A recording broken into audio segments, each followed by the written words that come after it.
everyone, and welcome back to Stamp with Anna. This week, and actually this month of August, I am going to be featuring clothing cards. I just love making these. These are so cool.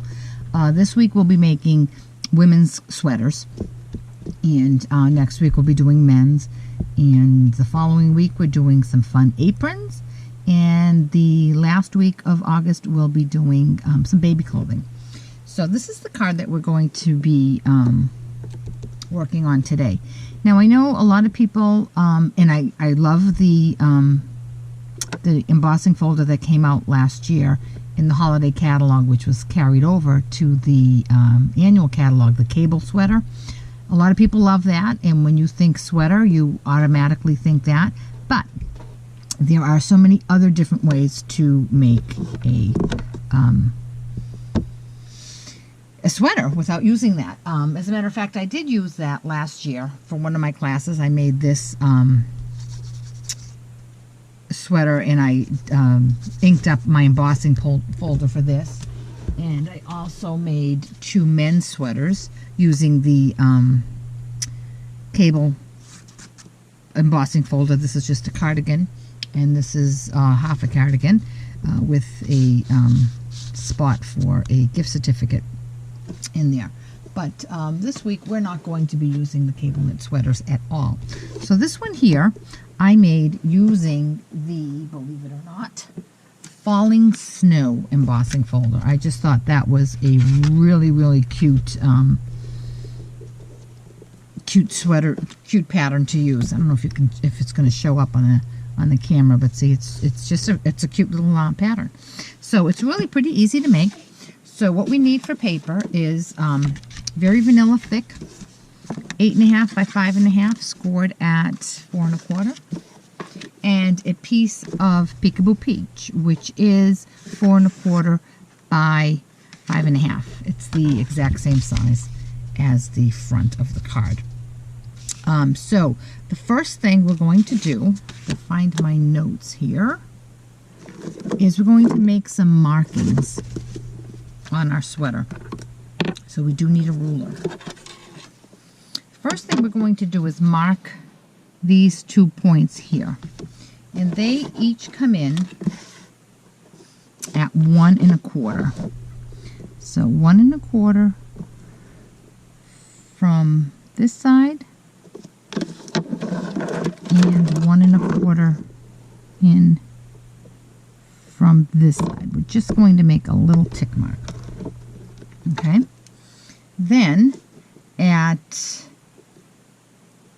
1 3/4 in on the bottom. So 1 3/4 in, and 1 3/4 in. Okay, then roughly about 1 1/4 inches, 1 3/4 inches down. So roughly around here, we're going to make a tick mark in the center of this. So this is 4 1/2 inches. So we're going to make a tick mark at 2 1/8. Okay. And those are our guidelines to cut. So what we're going to do is we're going to take, on the top, we're going to take this tick line to this tick line, and we're going to make a straight line. Then we're going to take this tick line to this tick line, and we're going to cut. Okay, sorry, there was one more tick line. I'm sorry, we do need to come down because we can't cut the whole card. So right here, down probably about 1/2 inch or so, make another tick line at 2 1/8. Okay, so now we're going to take these tick lines and connect them.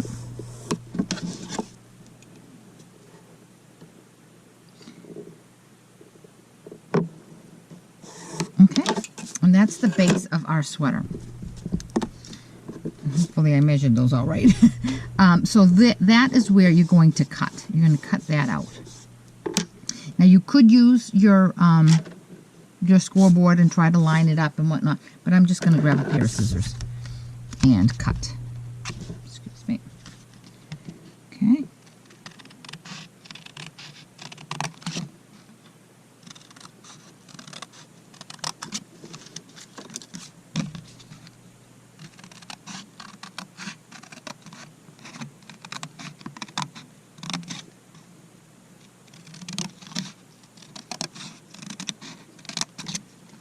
Okay, and there is our template. You can see it's kind of taking shape right there. Okay? Okay, so this is what our template looks like. The next thing we need to do is run it through the embossing folder. So like I said, we're using the Softly Falling, and I want to have most of this, the bubbles, snowflakes, or whatever you want to call them, towards the bottom and less up the top. So I'm going to position this down the bottom, towards the bottom of the folder. I'm going to go run it through the Big Shot. I'll be right back. Okay, and here is my card that's been run through. Now we need to attach it. So for that, I'm just going to use some snail. Now normally, if you've embossed something, because of the grooves, you may not get a really good adhesion if you just use snail, and you should use something a little stronger. But I think because this isn't, it's not a really detailed pattern, you'll be just fine with the snail. Okay, so we're going to line that up just like that. Okay, now we need to cut out this little piece here, her neckline. And for that, I'm going to use the 1 1/4 punch. And again, I know that this is, I'll do it this way. This is 4 1/4. So half of 4 1/4 is 2 1/8. So I want to make sure that I do that right in the center. So I'm going to make a tick line at 2 1/8. And then when I come in with my punch, I'm going to make sure that that punch looks like it's in the center. That tick line looks like it's in the center of my punch. Okay. Cut that out. And there we go. Now I'm going to fold it over. And I'm going to run this through my punch again. And I'm going to line that up.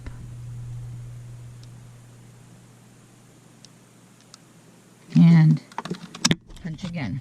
And there I have a matching neckline. See how they line up? Now we just need to decorate it. So what we're going to use to decorate it is this great little trim. I don't know if this is still available. It might be. It's called the Venetian crochet trim. It might still be available, but if not, it's probably on the clearance rack. But I have it, and I thought it was great for what I wanted, for the style I wanted. So what I'm going to do is I'm going to just run a little bit of Tombow glue along the edge. Not too much, because you don't want it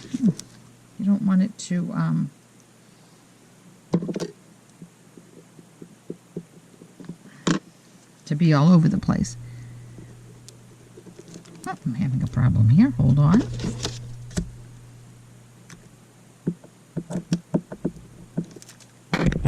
Okay, I'm all set now. My other one was empty. So I'm going to take my Tombow and I'm going to make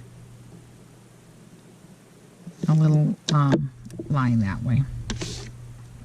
I'm going to press my ribbon in.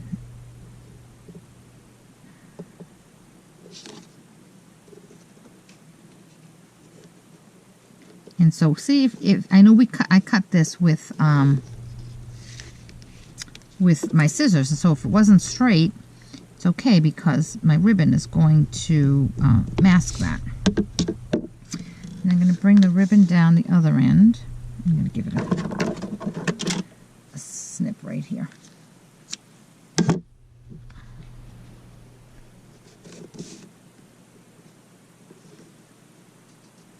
Okay. And I'm going to cut it a little longer than my card. So after it dries and it's on there good and securely, then I'll even that up. Now I'm going to do the same for the top. of the card.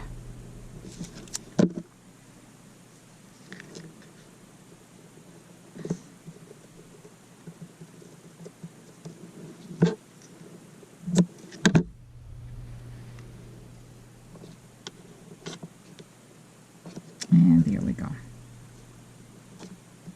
Okay. Now my fingers are all sticky.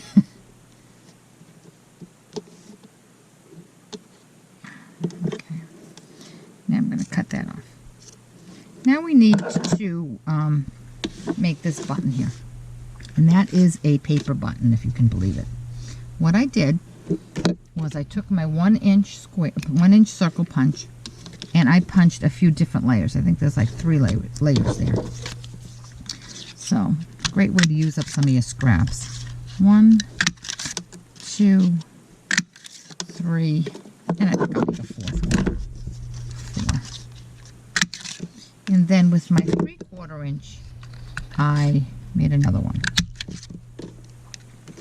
Now I'm going to, with my snail, I'm going to attach all of these buttons to each other.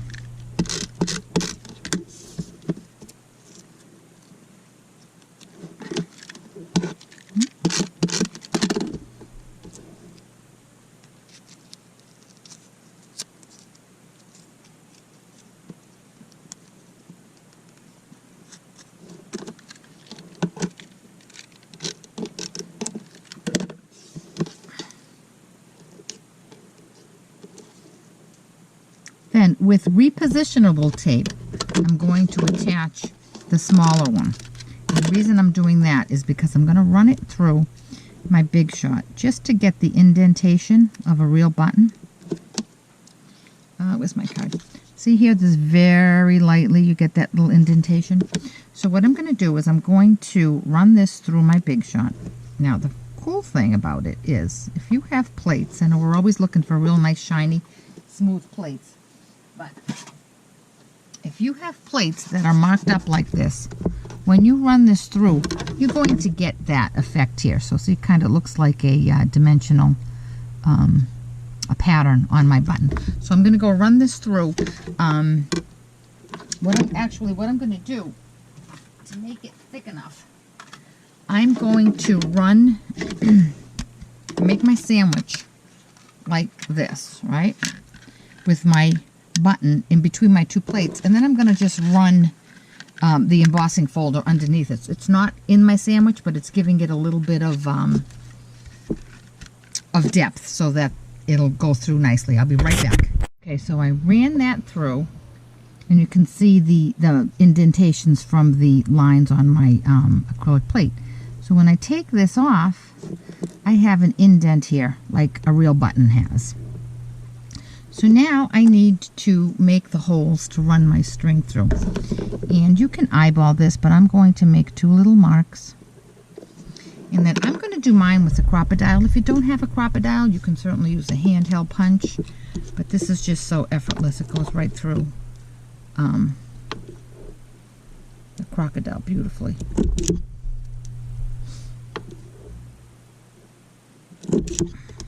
And there's my button. Now I'm going to take some of this natural thick baker's twine, and I'm going to run it, poke that through here.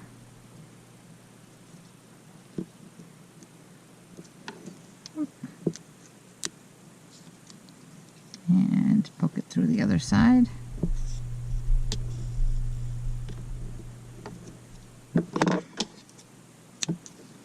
And I'm going to cut it. I'm going to make a little knot. Try to make a little knot.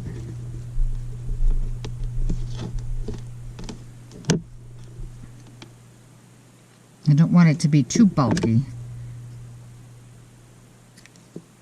And then I'm going to attach it to my card using dimensionals.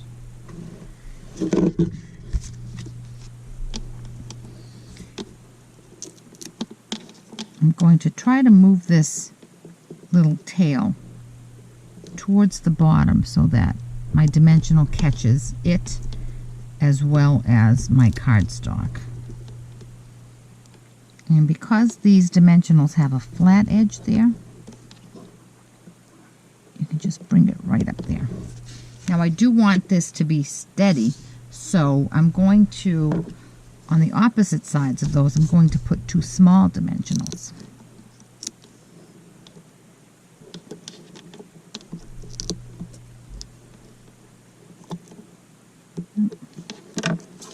Alright, now we peel those back.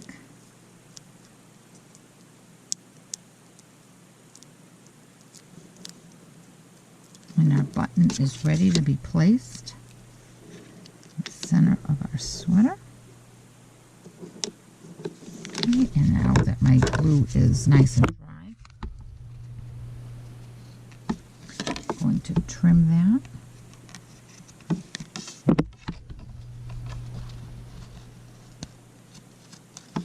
Now, if you're concerned about your ribbon fraying, you can certainly wrap it underneath the card before you attach these. I think that's what I did with this one here. Or you can just add a tiny bit more glue. The glue does dry clear. So there we have it. I'm going to just come in with my adhesive eraser and clean that up, the button up a little bit. Looks like it has some adhesive around the corner. And there we go. There's a pretty sweater, and I think it's a nice variation from using the cable knit sweater. And I think that this pattern is really a cute pattern. It's a very modern, fashionable, up-to-date pattern. So I hope you enjoyed this. If you have any questions, certainly contact me through my blog, www.stampwithanna.blogspot.com. There is a tab on my blog that says contact me, as well as a tab that says shop if you'd like to purchase any of these products. So I hope you come back tomorrow because I have another fun sweater. Thanks. Bye-bye.